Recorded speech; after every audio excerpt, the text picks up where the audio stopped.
అదే క్రమంలో డాక్టర్ తాటికాయల జయరాం రాజకీయ విశ్లేషకులు డాక్టర్ శివకుమార్ లాల్ కాంగ్రెస్ పార్టీ నుంచి కూడా మరి జూమ్లో జాయిన్ కాబోతున్నారు. ముందుగా తాటికాయల జయరాం గారితో మాట్లాడదాం. మరి రాజకీయ విశ్లేషకులుగా తెలంగాణ సీఎం రేవంత్ రెడ్డి చేస్తున్న పర్యటనలు కావచ్చు, అదే క్రమంలో కామెంట్లు కావచ్చు, విమర్శలు కావచ్చు, సో ఓవరాల్గా రాష్ట్రం అభివృద్ధి కోసం ఆయన అయితే ప్రతిరోజు 18 గంటలు పనిచేయడం కావచ్చు, మరి ప్రతిపక్షాల విషయంలో మరి ఘాటుగా విమర్శలు చేయడం ఎట్లా చూస్తారు జయరాం గారు? శ్రీనివాస్ గారు, మీకు ప్యానల్లో ఉన్న మిత్రులకు 99 న్యూస్ ప్రేక్షకులకు నమస్కారాలు. ఒక విషయాన్ని మనం గమనించాలి, చెప్పుకోవడం వేరు, చేయడం వేరు.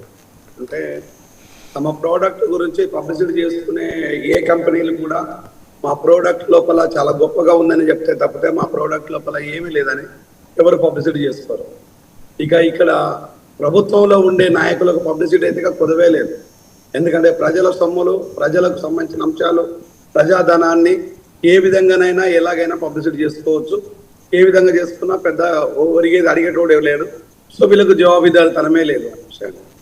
ఒకవేళ కనుక నిజంగా రేవంత్ రెడ్డి 18 గంటలు ప్రజల కోసం పనిచేస్తే చాలా సంతోషం, అభినందించాల్సిన విషయమే, దాని అందరూ గర్వపడతాం. కానీ ఇక్కడ 18 గంటలు పనిచేసేసి అవుట్పుట్ ఏమొచ్చింది అనేది కీలకంగా మనం ఎవరైనా ఆలోచించాలి.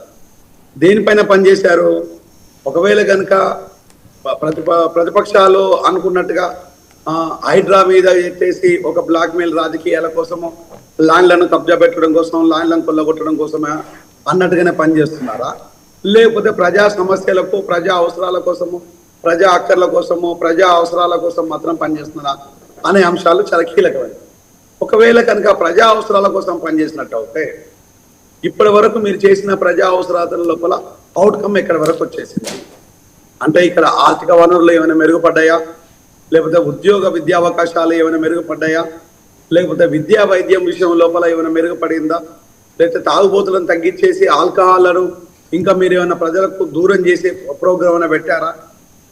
నేను మొత్తాన్ని కంట్రోల్ చేయమనట్లేదు, కనీసం మొత్తానికి దాన్ని బ్యాన్ చేయమనట్లేదు, కనీసం కంట్రోల్ ఏమైనా చేశారా? అంటే ఇది ఏమీ నాకు అలాగే జరగలేదు. ఈరోజు కిమ్స్ హాస్పిటల్ విషయంలో కూడా రేవంత్ రెడ్డి చాలా గొప్పగైన విషయాలు మాట్లాడారు, చాలా సంతోషం. ఒకవేళ కనుక అప్పటి వాళ్ళు ఒక మూల రాయేసేసి 4 గోడలు పెట్టేసి ఉన్నట్టు మీరు చేసినట్టు చాలా సంతోషం. కానీ మరి నేను అడిగే ఒక సాదా క్వశ్చన్ ఏంటంటే, సిద్దిపేట లోపల రిబ్బన్ కటింగ్ ఉన్న హాస్పిటల్ లోపల ఎక్విప్మెంట్, కోట్ల రూపాయల ఎక్విప్మెంట్ ఉన్న హాస్పిటల్లో ఇంతవరకు కూడా రిబ్బన్ కట్ చేయలేదు. ఎందుకు? దానికి ఎవరు అడ్డం వచ్చిండ్రు? ఎందుకు దాన్ని చేయటం లేదు? చేస్తే ప్రజలకు ప్రయోజనాలు చేకూరుతాయా? లేకపోతే ప్రతిపక్ష పార్టీ ప్రయోజనాలు చేకూరుతాయా? లేకపోతే మీకు ఏమైనా ఇబ్బంది ఉంటుందా? ఇది కదా కావాల్సింది. ఒకవేళ కనుక సిద్దిపేటలో ఉన్న ప్రతిష్టాత్మకంగా కట్టిన హాస్పిటల్ని ఇప్పటి వరకు కూడా అక్కడ ఒక మురికి గుంటలు వచ్చి ఏర్పడ్డాయి చుట్టుపక్కల ఉన్న కాలేజ్ చుట్టూ, హాస్పిటల్ చుట్టూ. మరి దాన్ని ఎందుకు మీరు ఓపెన్ చేయటం లేదు? ఇలా చెప్పుకుంటూ పోతుంటే అనేక హాస్పిటల్స్ బిల్డింగ్స్ ఇంకా అరకొరగానే ఉన్నది. ఇంకోటి టిమ్స్ హాస్పిటల్ లోపల మీరు రిక్రూట్మెంట్ చేసిన స్టాఫ్ ఎంత, లేక డిప్యుటేషన్ ఇచ్చిన స్టాఫ్ ఎంత? డిప్యుటేషన్ ఇచ్చిన స్టాఫ్ 183, అక్కడ ఉన్న స్టాఫ్ ఆల్మోస్ట్ 183నే. మరి రిక్రూట్మెంట్ చేసిన స్టాఫ్ ఎక్కడ పోయిండ్రు? రిక్రూట్మెంట్ స్టాఫ్ను చేస్తారా, చెయ్యరా? ఇక్కడ నుంచి ఆరోగ్య శాఖ మంత్రి వచ్చేసేమో మారుమూల ప్రాంతాలకు హైదరాబాద్ నుంచి డాక్టర్లను పంపించేశారు, చాలా సంతోషం, అక్కడ ఉండే ప్రజల కోసం పంపించారు. మళ్ళీ అక్కడి నుండి మళ్ళీ పైరవీలు చేసుకొని పైసలు ఖర్చు చేసుకొని జనాలు మళ్ళీ మేము ఇక్కడికి వస్తున్నట్టుగా వాళ్ళు ఇక్కడికి వస్తున్నారు. ఆ మతలబ్ ఏంది? ఇక్కడ నుంచి మీరు అక్కడికి ఎందుకు ట్రాన్స్ఫర్ చేశారు? అక్కడ నుంచి ఇక్కడ వాళ్ళకు 2 విధాల నష్టం చేసుకుంటూ మళ్ళీ ఎందుకు మరి ఇక్కడికి తీసుకొస్తున్నారు? డిప్యుటేషన్ మీరు ఫ్రీగానే ఇస్తున్నారా? డిప్యుటేషన్ మీరు ఎందుకు పంపిస్తున్నారు? ఎందుకు డిప్యుటేషన్ ఇస్తున్నారు? అంటే డాక్టర్లు, చదువుకున్న డాక్టర్లు తెలంగాణలో లేరా? డాక్టర్లు కరువైపోయినలా? డాక్టర్లు పూర్తిగా లేరా? 5 అంటే 5 బ్రోకర్లను, డాక్టర్లను కాదు బ్రోకర్లను పెట్టుకున్నారు. ఒకడు రాజారావు, 2 విమలా థామస్, 3 వచ్చి నాగేంద్ర కుమార్, 4 వచ్చేసి రమేష్ రెడ్డి, 5వది వచ్చేసి వాణి. ఈ 5 డాక్టర్లను పెట్టి మీరు బ్రోకర్ వ్యవస్థ లాగా చేస్తున్నారు. ఈ రోజు ఈ పాపానికి ఫలితాన్ని ఈ రోజు మేము కళ్ళ ముందు చూస్తున్నాం కదా. హాస్పిటల్లో మందులు లేవు, హాస్పిటల్లో స్టాఫ్ లేదు, హాస్పిటల్లో రిక్రూట్మెంట్ లేదు, హాస్పిటల్లో డాక్టర్లు లేరు, హాస్పిటల్లో రెగ్యులర్ ఎంప్లాయీస్ లేరు. మరి ఎందుకోసం, దేనికోసం? నువ్వు 18 గంటలు పని చేసేది ఎవరి కోసం చేస్తున్నావు, దేనికోసం చేస్తున్నావు? ఈ ప్రతిపక్షం పార్టీ చెప్తున్నాడు భూముల కోసమేనా? ఈరోజు దేనికోసం చేస్తున్నావు నువ్వు? ఇక నేను దాని గురించి మాట్లాడను. హైడ్రా గురించి, రంగనాథ్ గురించి నేను మాట్లాడాలి దలుచుకోలేదు, మాట్లాడాను. ఎందుకంటే మాట్లాడాల్సిందంతా హైకోర్టే మాట్లాడింది, చీ కొట్టేసింది, లాస్ట్కు లోపలికి తోస్తానే వార్నింగ్ కూడా ఇచ్చేసింది. దాని జోలికి నేను పోదలుచుకోలేదు.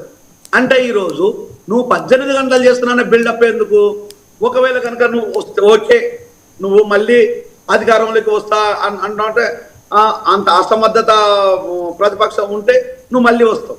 కానీ అంత అసమర్థత ప్రతిపక్షం ఉంటుందని ప్రజలు అనుకోవటం లేదు, మేము లేదు. ఈరోజు ప్రతిపక్షం బలంగా ఉన్నది, ప్రజలు ఆలోచనతో ఉన్నారు, విచక్షణతో ఆలోచిస్తున్నారు. అదంతా పక్కెట్టేసి నువ్వు అహంకారము నెత్తికెక్కినట్టుగా ఆ రోజు నేను ఇదే మాట చెప్పాను కేసీఆర్ విషయం లోపల. అహంకారం నెత్తికెక్కితే కనీసం ఆలోచన కూడా మనిషికి రాదు అన్నట్టుగా ఆ రోజు కేసీఆర్ గారు చేసింది, ఈ రోజు నువ్వు చేస్తున్న దానికి తేడా ఏముంది? ఆ రోజు కేసీఆర్ గారు చేసింది కులము, కుటుంబము, అహంకారము, అవినీతి.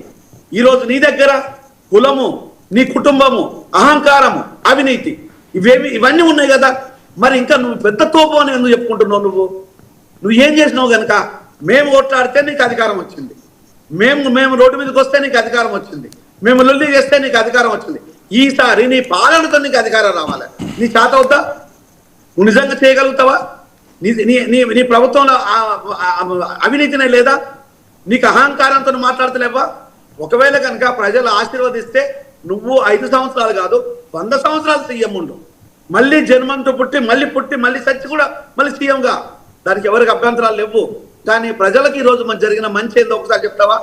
ఈరోజు 2014 వరకు ఆల్కహాల్లో మన అమ్మకాలు వచ్చేసి 14,000 కోట్లు. బీఆర్ఎస్ దిగిపోయిన నాటికి మన ఆల్కహాల్ అమ్మకాలు 46,000 కోట్లు. ఈరోజు ఇదే ఆల్కహాల్ కాంగ్రెస్ ప్రభుత్వం లోపల 3 ఏళ్లలో మన అమ్మకాలు 86,000 కోట్లు. అంటే 40,000 కోట్లను ఆడానుగా వచ్చేసింది. దానికి సిగ్గుపడదామా? అదేనా 18 గంటల పాలన అంటే? ఇదేనా? దాని ద్వారా చచ్చిపోయిన వాళ్ళు ఎవరు? యంగ్స్టర్స్ చచ్చిపోతున్నారు, ఈరోజు యంగ్ వీడియోస్ మారిపోతున్నారు, ఈరోజు పూర్తిగా అవినీతిమయం అయిపోతున్నది, ఆల్కహాల్ మయం అయిపోతున్నది. ఈరోజు జంజీ, ఈరోజు 30% జంజీ ఈరోజు ఆల్కహాల్కు అడిక్షన్లోకి వెళ్ళిపోయారు. ఈ పాపం ఎవరిది? దీన్ని ఎవరి గురించి మాట్లాడాలి? నువ్వు మాట్లాడే శక్తి నీకు ఉందా అంటే? నేను అడిగే ఏ ఒక్క ప్రశ్నకు నీ దగ్గర ఆన్సర్ లేదు. ఇక నీకు విద్యా వ్యవస్థ అంటవా? ఈరోజు ఏ మాత్రము 24,000 స్కూళ్లను ఈరోజు మూయడం కోసము ప్రణాళికలు వేస్తున్నావు. ఆల్రెడీ 1,000 స్కూళ్లను మూసేస్తున్నావు. ఈరోజు నువ్వు ఇంకా ఇంటిగ్రేటెడ్ స్కూల్స్ అని ఒక డ్రామా అప్లై చేస్తున్నావు. అంటే ఈరోజు చెప్పుకుంటూ పోతూ ఉంటే ఇంకా ఈ పాపాలన్నీ నేను వేలలో చెప్తాను, వందలలో కూడా కాదు, వేలలో చెప్తాను. ఇవన్నింటినీ రేపు ఎట్లా నువ్వు ఓవర్కమ్ చేస్తుంటావు? నువ్వు అధికారంలోకి రా, తప్పులేదు. కేసీఆర్ బయటికి రాడా అని అంటున్నావు కదా, కేసీఆర్ రాకపోని రాని, నువ్వు అధికారంలోకి రా, కానీ నువ్వు మంచి చేసిరా. అంతేగాని జీ హుజూర్ అనే విధంగా ఉండేసి జీ హుజూర్ అనే విధంగా బిహేవ్ చేసినట్టు కాదు. నీకు ఇక్కడ దాకెందుకు? ఎక్కడ చూసినా కూడా అవినీతిమయం అనేది కాంగ్రెస్ లో ఉందన్న విషయాన్ని ఈరోజు లేదా ఉందా? నీ ఆత్మసాక్షి చెప్పు రేవంత్, నేను దానికి యాక్సెప్ట్ చేస్తాను. ఒకవేళ కనుక అవినీతి లేదని నువ్వు ప్రూవ్ చేస్తే నేను నీకు సాష్టాంగ నమస్కారం చేస్తాను. ఇది ఛాలెంజ్ చేసి చెప్తున్నాను. లేదు అంటే ఇది అవినీతి ఉంటే నువ్వు ప్రజలకు నువ్వు సాష్టాంగ నమస్కారం చేయాలి. ఓకే, మీరు ఒక డాక్టర్గా మీ ఆవేదన మేము అర్థం చేసుకుంటాం. ఓకే, సో మీరు కొంత ఫీవర్తో